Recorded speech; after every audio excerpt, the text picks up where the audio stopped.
Murray Rimmer. Thank you, Mr. Speaker. Number 11.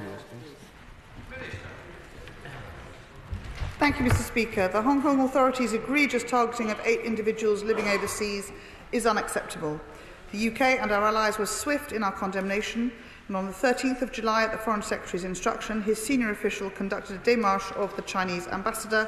With our allies, we are developing a shared understanding of transnational repression, its scale and its impact on our democracies. Rimmer.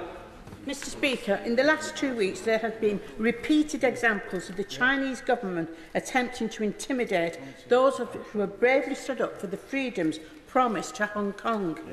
Does the Minister accept that we must urgently improve our own protections of the Hong Kongers, especially given our moral and legal responsibilities, and take the leading role in international discussions on how to protect the Hong Konger community? Mr. Speaker, the 3 individuals in the UK bravely speaking up and using their voices to challenge activities in Hong Kong are ones that we absolutely support. The UK will always champion freedom of speech, but I will not comment here on any support that may be in place. I don't wish to compromise them in any way. Sir Michael Fabricant. What discussions has my right honourable friend had with the Home Secretary or others in the Home Office regarding the availability, if that is the word, of Chinese police stations actually operating here in the United Kingdom? Thank you, Mr. Speaker. The Foreign Secretary set out earlier in July any attempt by any foreign power to intimidate, harass or harm individuals or communities in the UK will not be tolerated. Excuse me. We've made clear to the Chinese authorities that the existence of any undeclared sites, sometimes known as secret police stations, in the UK are unacceptable. Their operation must cease. The Chinese authorities have confirmed that they have been closed. Drew Gwynne.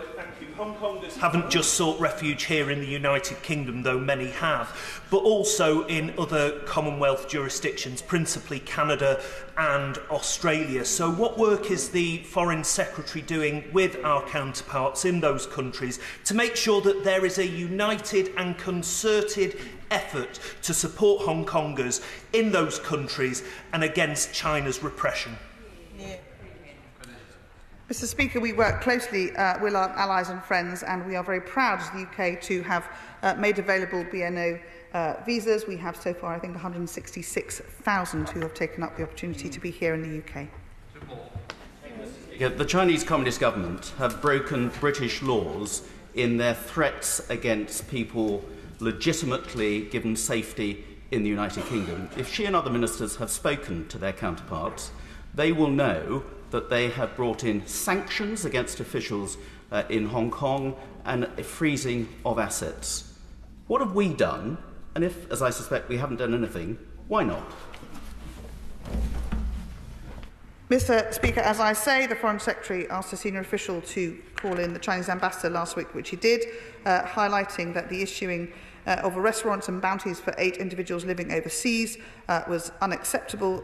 We obviously continue to express our ongoing opposition to the imposition of national security law, and as my friend knows, we continue to consider the use of diplomatic tools, including sanctions, where appropriate, but I can't discuss what we may do in future. Shadow Secretary of State David Lammy. Mr. Speaker, last week's Intelligence and Security Committee report exposed the consequences of more than a decade of Conservative division, inconsistency and complacency towards China. It looked rather like a bad school Ofsted inspection report. It described the UK's approach to China as completely inadequate, and it said it had left us severely handicapped in managing Britain's future security. National security is the first responsibility of government.